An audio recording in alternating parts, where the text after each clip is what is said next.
From Manila to the globe, this is World Newsfeed, bringing you the biggest stories shaping our times. Good morning, I'm Raine Musñgi. Let's dive into the headlines making a global impact.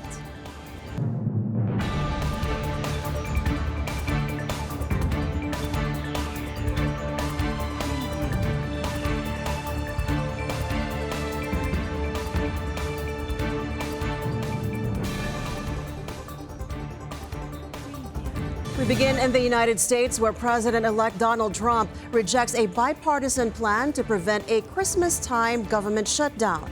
Trump tells House Speaker Mike Johnson and Republicans to renegotiate a few days before a deadline when federal funding runs out.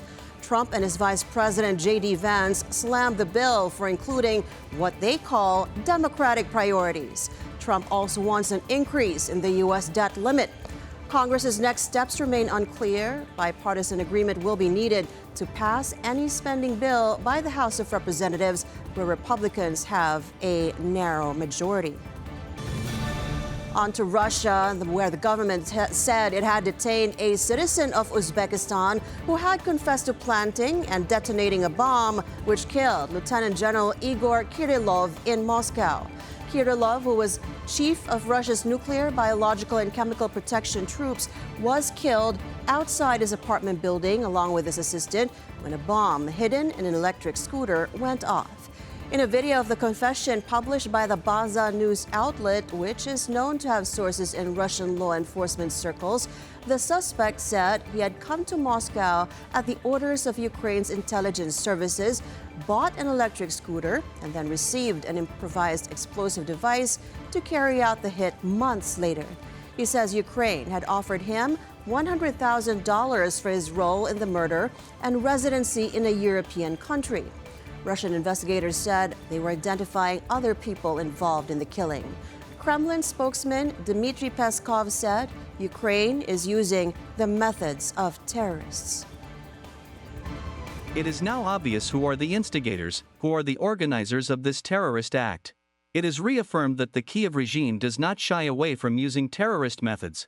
We clearly understand who our enemy is, what it is capable of, and this once again justifies our actions during the special military operation. Meanwhile, a NATO command in the German city of Wiesbaden, set up to assist Ukraine, is now functional. The alliance's Secretary General Mark Rutte said the command center is for the security assistance and training for Ukraine. In his meetings in Brussels with NATO's chief and European leaders, Ukraine's President Volodymyr Zelensky said they were a good opportunity to discuss security guarantees for Ukraine and for them to have a united position on how to strengthen Ukraine as it battles Russia.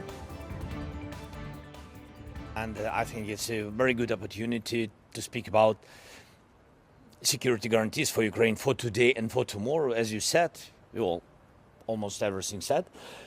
But it's really very important that to use these 2 days in Brussels to meet with all our partners and to have the same, what is very important, not divided, the same joint position of Europe. At a meeting of NATO foreign ministers in Brussels earlier this month, allies committed to providing more ammunition and air defenses as Russia expands its aggression with North Korean support. Allies remain committed to delivering on the financial pledge of 40 billion euros in security assistance for Ukraine this year. And the NATO command in Wiesbaden for security assistance and training for Ukraine is now up and running. But we must go further to decisively change the course of this war. Still in Brussels, German Chancellor Olaf Scholz said any escalation between NATO and Russia must always be prevented. Scholz is due to meet with several EU heads of state and government and the NATO Secretary General for an informal discussion on Ukraine. One thing is very clear: we must always proceed in the right order. And the right order is that Ukraine must first define for itself how we want to get into a situation and what its goals are in relation to a peace that is not a dictated peace. We must, in supporting Ukraine, and precisely because we support Ukraine so strongly, We must always prevent an escalation of the war between Russia and NATO, and that is precisely one concern I am pursuing here. A United Nations relief coordinator says the worsening energy situation in Ukraine could lead to an exodus. That's as Ukraine has made it plain for months that it would not extend the gas transit plan with Russia. 2 weeks remaining before the gas transit deal with Russia expires. Just in the last 2 completed months alone, the conflict has resulted in the displacement of 40,000 locals. The UN warned that those numbers could grow. Systematic attacks on energy infrastructure endanger and harm patients and health workers due to power outages. They deny patients access to life-saving medical care. If power cuts become more widespread, continue, it may be the tipping point for people to leave their areas of origin within Ukraine, at least possibly across borders. Back in North America, Canadian Prime Minister Justin Trudeau likens the internal strife within his ruling Liberal Party to a family spat. His comments come as some Liberal MPs have called for Trudeau to leave office after the abrupt resignation of his Finance Minister, Chrystia Freeland, on Monday, a month before the inauguration of a new U.S. administration that could impose crippling sanctions on Canadian exports. Freeland quit Monday after Trudeau offered her a lesser position. She said his wish to increase spending could endanger Canada's ability to withstand the damage done by the tariffs that U.S. President-elect Donald Trump is threatening to impose. Unhappy Liberal Party legislators, some of whom have been calling on Trudeau to quit for months, met on Monday in Ottawa to vent their frustration. The Liberals are trailing badly behind the Conservative Party in the polls ahead of an election that must be held by late October 2025. Trudeau has until now ruled the idea of resigning, but if pressure on him mounts significantly, analysts said the results could be unpredictable. It's hard not to feel happy when we're like this, among Liberals, among family, because that's what we really are. A big family. Now, like most families, sometimes we have fights around the holidays. But of course, like most families, we find our way through it.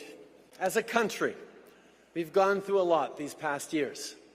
The pandemic, inflation, so much conflict and suffering around the world, international law being trampled, the very foundations of democracy being attacked. I've been wondering, is there such a thing as precedented times? And if so, could we please have some of those? When I look at you tonight, I'm reminded of the strength of our party, of our history. We're the grits. On est le rouge. We've lived and led through 150 years of Canadian history.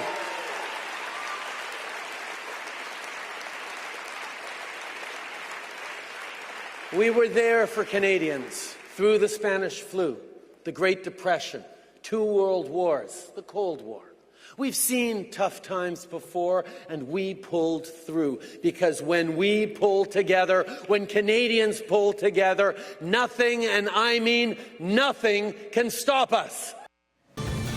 Trudeau also took time to criticize his reported main rival, Pierre Poilievre, of the Conservative Party, who has promised to put Canada first. Trudeau called Poilievre the Grinch.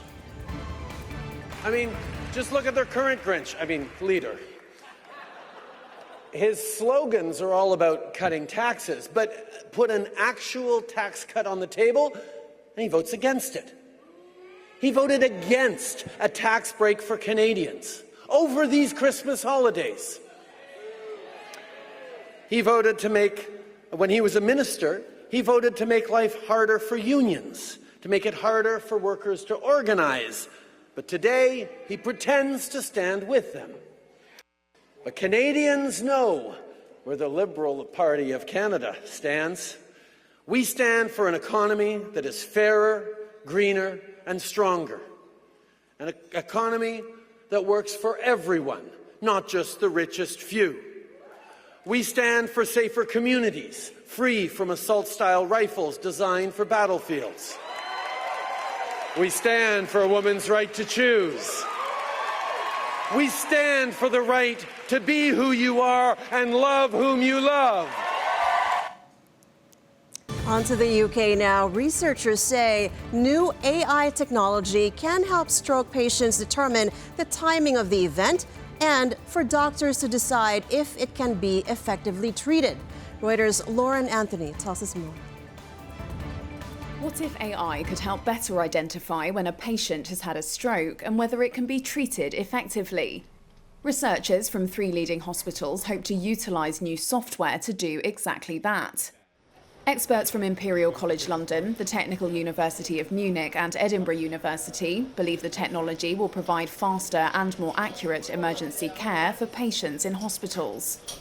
Consultant neurologist Dr. Paul Bentley led the study. So not only can it help us understand when the stroke began and whether the treatments are suitable, but it can also help us understand what is going to happen to that person in the future.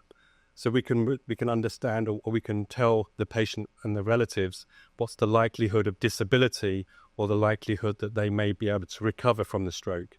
So this is all analytic information that we can extract from these scans, which is much more than we were able to do beforehand, where we were simply estimating purely on the basis of roughly how grey the area was.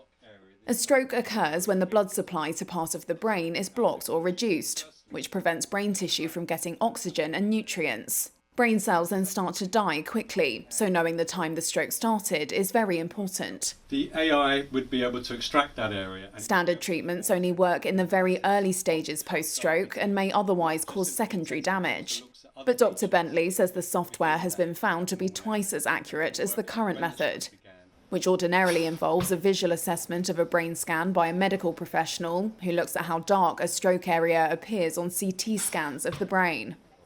So our technique will mean that up to 50% more people will either be given the treatment when they weren't before or vice versa, because it can be dangerous giving those treatments to people if it is too late, because there is a danger of bleeding or deterioration if you give the treatment too late and there is no chance of there being a benefit.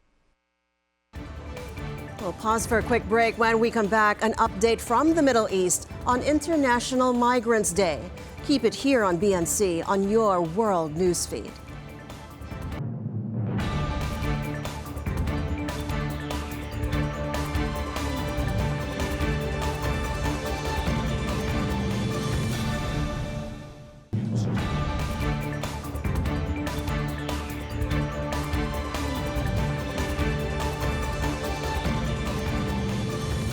Welcome back to World Newsfeed. More than 880,000 people have been displaced since the escalation of hostilities in Syria. The United Nations Office for the Coordination of Humanitarian Affairs said in a report on Monday that those fleeing fighting in Syria must be allowed to do so freely and safely and to voluntarily return when the situation allows. The OCHA reiterated that the displaced people must be protected and able to access the essentials for their survival. The office said that the UN and partners will continue to help the displaced people by supplying food, water, cash, tents, blankets, and necessary medical supplies. The Syrian ruling General Command said it is focused on rebuilding Syria. Turkey and Lebanon have agreed to act together to ensure stability in Syria. That's as the country's two significant neighbors, Turkish President Tayyip Erdogan said Lebanon's security, as well as a lasting peace in Gaza, are key to stability in the region. Visiting Ankara Wednesday, Lebanese caretaker Prime Minister Najib Mikati said Lebanon was suffering greatly due to Israel's continuing attacks and that Israel needs to end its presence on Syrian territories.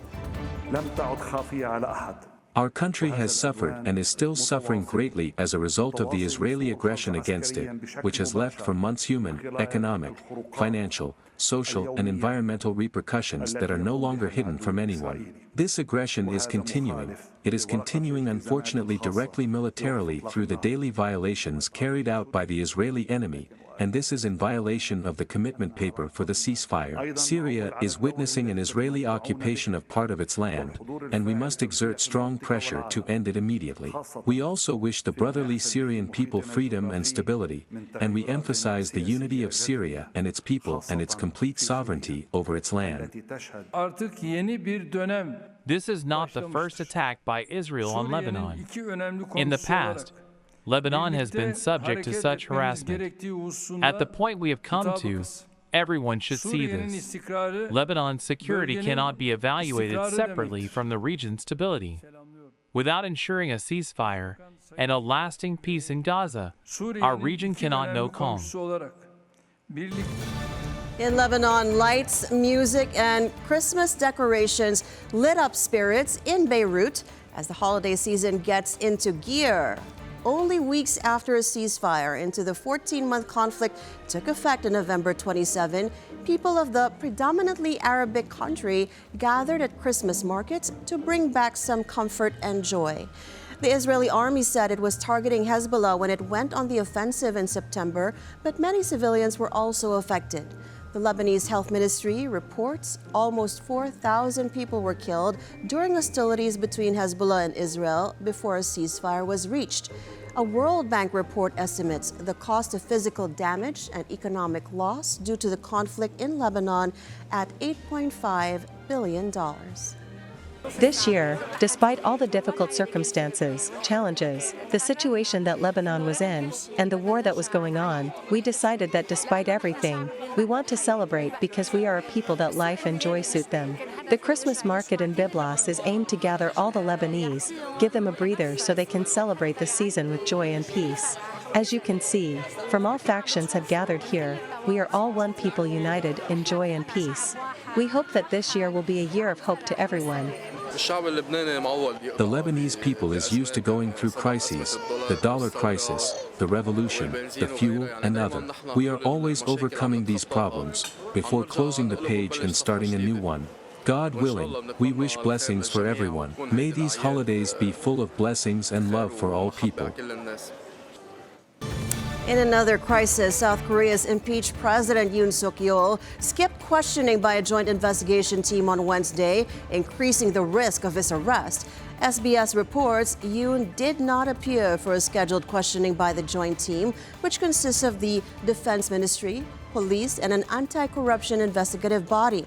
The investigators will consider sending a second summons. Investigative officials are seeking to question Yoon over the opposition's allegations that he committed treason. Yoon's lawyer told the media on Tuesday that he has not completed assembling his defense team and will make a statement in the coming days about the investigation agency's request for his appearance. Meanwhile, the South Korean won fell to its weakest level in more than 15 years as a strong dollar combined with domestic political uncertainties slammed the currency. The dollar won rose as much as 1.5% to 1,460.2 on Thursday, bringing the won to its weakest level since March 2009 before it pared some of its losses. Sean Diddy Combs appeared in a New York federal courtroom on Wednesday in a pretrial hearing in his sex trafficking case. The rap mogul pleaded not guilty on September 17th to charges that he used his business empire, including his record label Bad Boy Entertainment, to sexually abuse women.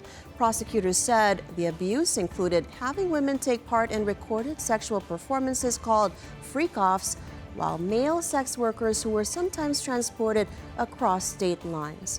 The 55-year-old Combs denied wrongdoing, and his lawmakers, or rather lawyers, have said the sexual activity described by prosecutors was consensual. And before we go, Santa Claus swaps his trusty sleigh for a jet ski to deliver gifts to children in Brazil. The holiday gesture was led by nonprofit organization Heroes of Love. The presents were given to dozens of children suffering from cerebral palsy, autism, and other syndromes. And that's all for now. Thank you so much for joining us. Catch up with us again tomorrow at 10 when we bring you the world in 30 minutes only on World Newsfeed. Follow the Money comes next. Keep it here on the Bilyonaryo News Channel, always on time.